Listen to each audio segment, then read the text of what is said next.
welcome again to another episode of Lectures Corner. I'm your host, Marcus Rudolph, and it is August. It is very hot outside.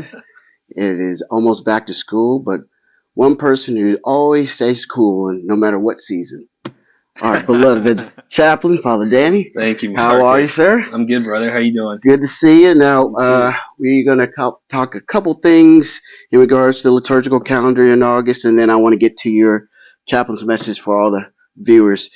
First question I want to get to, Father, we have the Feast of the Transfiguration of our Lord.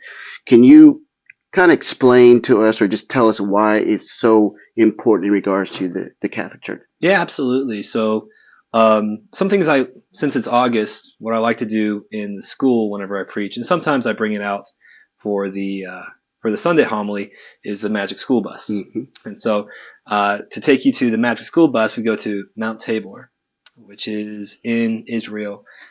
It's a very steep, very dangerous mountain to climb, and on top there is the Church of the Transfiguration.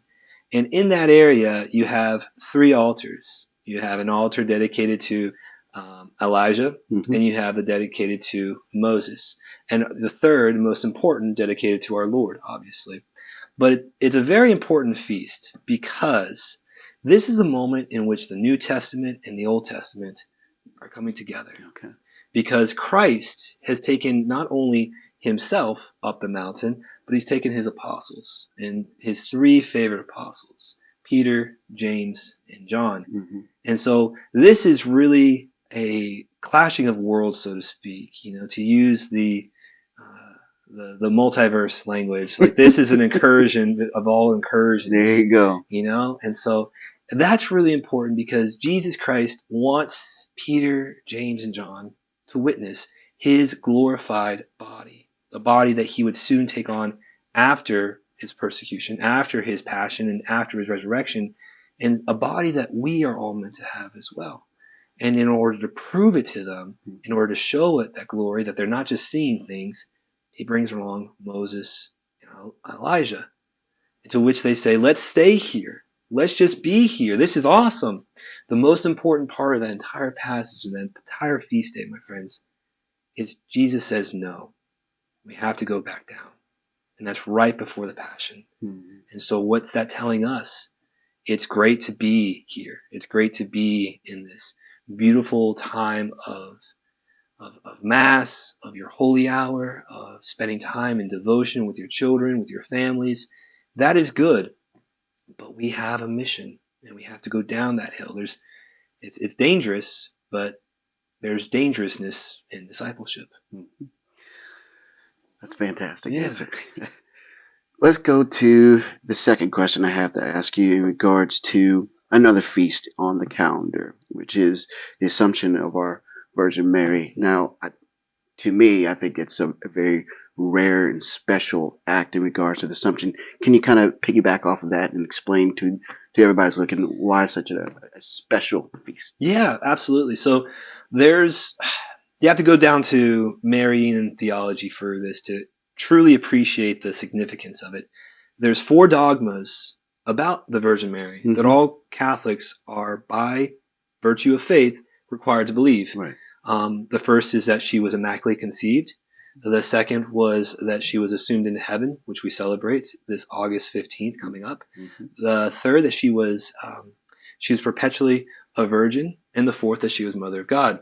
Now, those two are some things that we can get into later, but it's important that those first two be mentioned, that those were proclamations that were pronounced ex cathedra, meaning the Pope had to proclaim it from his chair.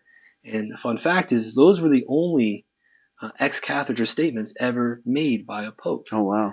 So there's only been 2. Everybody thinks, the Pope says something and Catholics are bound to believe it. No, there's only been 2 instances, and both have been on the Virgin Mary. That's fascinating. And so the Assumption was proclaimed by Pope Pius XII in 1950, or maybe in 1954, one of the two. And it says that when Our Lady completed her earthly pilgrimage, she was assumed into heaven, both body and soul. Mm-hmm. And so this is going back to the tradition of the church, because what do we do whenever we have dead people who we consider saints. We try to steal as many body parts from them as possible, right? We try to make as many relics as possible. Right. There's not a single relic of the Virgin Mary. Mm-hmm. Now, there's some people who claim to have a veil or have a hairbrush or a belonging of hers, but those are all what we consider second-class relics. Right. And so the Assumption is so important because, getting back to the Annunciation, it's all about the body. So many oftentimes we just consider ourselves as spirits that, we have to lug around this body, whatever it may be, too heavy, too tall, too short, too skinny, all these different things.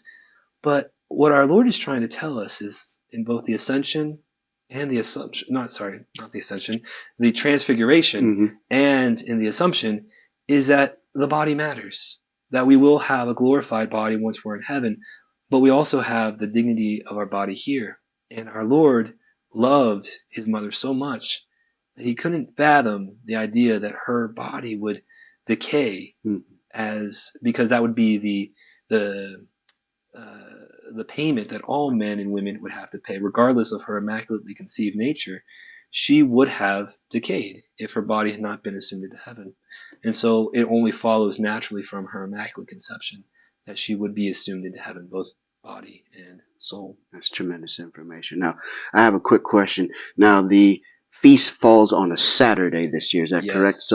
So is it the holy day of obligation on Saturday, or can you do it on Sunday in regards to? That's a good point. So since it is so close to a Sunday, the USCCB has designated the Feast of the Assumption as not a holy day of obligation. Mm-hmm. Now, it's still a holy day, and at the cathedral, we will be having a vigil mass on August 14th in the evening, and then we'll have our regular 8 a.m. mass, and we will also be having a 2:30 mass. Mm-hmm. So all of them are going to be in English, to my knowledge, unless something changes. We're still trying to work through some things, and you know how it goes. Yes, sir. Yes. Scheduling. No excuses. Go to mass. Yeah. Now I yield to you, sir, to provide us with your chaplain's message for this. Yeah. So again, the body is so important, and so we have a moral obligation, my friends, to take care of our bodies, to love our bodies, and to also give dignity to the bodies of others. August as a month has so many different saints attributed to it, and a special gift that I'm going to give to our Knights brothers who go to the meeting in August will be a simple medallion of Maximilian Kolbe. This is sort of a homage to our former chaplain, great Polish priest, as well as Father Maximilian Kolbe. But also, this was a man who sacrificed on a daily basis his body for the sake of heaven. And so that's what we're all called to do. And so my chaplain message for you this August is to see the body, see the entire human person as having dignity. That you're not just an ensouled being, so to speak, that you have to take care of your soul and you can just stay praying constantly and just being away from events that the body is introduced to, but rather that you see yourself as that, what we call the hylomorphic form, both body and soul in being. And so that's my message for you today, to maintain that. And then also to teach your children this, because unfortunately, a lot of the sins that we hear in the confessional, without breaking the seal, is that unfortunately, people are just tired of themselves. They hate themselves. They hate that they have to live on earth. They have to live in this embodied form, and that they have to go through the tortures, whether you're an older person who maybe don't have the same speed that you used to, or maybe you're a young girl who looks to see all the other things that to compare yourself against in social media, or maybe you're a young boy who just doesn't feel strong enough, man enough. Those are things that we have to quickly cast away from ourselves and be appreciative of the body that's been given to us. Excellent message. Yeah. Second episode, how do you feel? I feel good. I'm starting to get the hang of it.